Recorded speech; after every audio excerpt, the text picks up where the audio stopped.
Okay, next speaker on deck is Mr. Ben Hollis. The title of his speech is Secrets to What It's Like to Be You. Ben?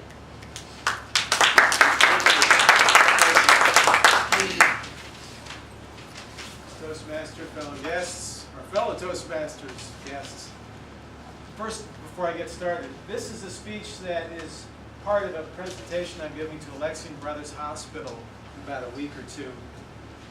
First, I'm going to do my What's It Like to Be You initiative, which is where I interview members of the audience. In this case, it will be nurses and some managers and the like. The audience for this talk is nurse managers and supervisors of other people who have direct contact with patients. So I do my program where I interview some people, and then I'm asked to talk about some of the secrets and things that I do when I do this program. So you're a little disadvantaged because you don't get to see the first part. Kathleen has asked me to speak to you about some of the things that I do in What's It Like to Be You, in hopes that it will be of use to you in some way. And when I talked to Kathleen about what I do, and she described to me what some of the focus groups fed back to her and how I could fit, she said, the focus groups want small talk. They want small talk, chit-chat from the nurses and the practitioners. And I immediately thought, I don't like that term, small talk. I don't do small talk. But when I think about it, small talk is actually a useful term because it's going to make the theme of my talk really punch. And here it is. Small talk pays big dividends. Oh yeah, and I think you'll know what I'm talking about when you hear the rest of the talk. If you do some of these things that I suggest, if you just try them out a little bit, you'll find that that statement is true. So the overall thing that I want to impress, the umbrella for all that I do when I do What's It Like to Be You, can be encapsulated in the word presence. I want to bring my full presence to this situation where I'm seated here and my interview subject is seated here. And what do I mean by presence? Well, I mean not distracted. I mean fully there in the here and now. Mind is not racing forward. Mind is not stuck in the past somewhere. I even go so far as prepare for my presentations by going caffeine-free and sugar-free for a couple of days, at least, so that I can be present, because when I'm using those things, I feel like I'm a madman. It gets in the way. So here's some tips. I want to give you some tips today that will help you be more present. I'm not going to use the word listening very often. I noticed as I was putting this together, obviously listening is very important, but if you are fully present and you are operating on all cylinders as I described, listening is just going to fall into place. The other thing that I noticed that was really wonderful is that what I do, as I understand it, as I've discovered, fits really nicely with your guys' values, 3 of your 5 values at least. And the 3 that I'm looking at today are dignity of the person, compassion, and partnership. So how do I do presence? First thing I like to stress is smile. I smile a lot. I probably smile too much. Big smile. But when I smile, when somebody comes up here and joins me and I'm smiling, I know that they're feeling comfortable.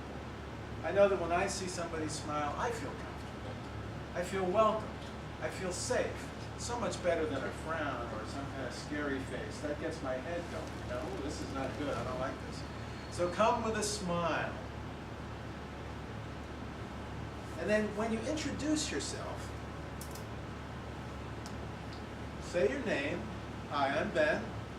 And then say a little bit about yourself. This is what I do in the show when I do a song or I tell a little story before I bring up my first guest. It's a way of making people feel comfortable. by bringing more of myself. So I introduce myself and I tell a little story. I reveal something about myself. So I suggest to you, introduce yourself to the patient and then say something about yourself. Maybe dare to say, hey, and they used to call me Boomer in high school, you know, or hi, I'm Ben Hollis, I'm taking care of you today, and I'm from Chicago, Illinois. Give them a little information. Open the door to some engagement. And then use the patient's name. Now when I do What's It Like to Be You, built right into the structure of the program is the name of the person. Because every time, as you remember, somebody comes up here, it always begins with me saying their name and then inviting all you guys to say, what's it like to be you, all in unison. So I'll say, you know, hey Jason, what's it like to be you? It's built in. It's a welcoming thing. What's the most beautiful sound in the human language? Your name. Your name, right. We never get tired of hearing our name. Dale Carnegie said that. I love hearing my name, and I trust that you're going to like hearing your name too, and the patient loves it too. So you walk in, you smile, you introduce yourself, you dare share a little bit of information about yourself, and then you use the patient's name as well, and you're off to a good start. Now, when you do these things, add another component, and that's eye contact. Not fake eye contact. I can do eye contact looking at your forehead, or your nose, or your lips. What lovely lips you have. But look at their eyes. Look at your friend's eyes. And then, again, open the passageway. And when you're looking at the eyes, start noticing everything around the person. You raise your level of awareness. You start learning what noticing is. Notice stuff. I read a great article about a doctor named Carolyn Stern, who's deaf. She's deaf, she's got a hearing aid, but she has to raise her level of awareness so high that she can actually pick up stuff in her patients that other doctors miss, because she has to work so hard to be really available and present, receptive. So this is what I suggest. In this noticing, you will notice things as well. There was one interview I did once with somebody. In the first 30 seconds, I said, what's it like to be you? Hey, Helen, what's it like to be you? And Helen said, I tell you, it's great to be me. Great to be here. Great to be anywhere. And I thought, So I heard the words, but I also heard the context. And there was something about the tone of voice and a little intuition in me that led me to ask her. And actually, I paraphrased what she said, which is another great thing. Paraphrase, feedback when you just heard it. I said, when you said, great to be anywhere, that made me think, have you had some kind of a medical challenge or some reason to feel especially grateful just to be alive? And she said, yes, in fact, I have. I was misdiagnosed in the hospital and they gave me the wrong treatment and I almost died. Now, you hospital folks don't like hearing that story, I know, but it happens. But in that first 30 seconds, I picked up on something that was really valuable and important, and it made a connection. And when you do all these things, try them out, see how it goes. When you do this stuff,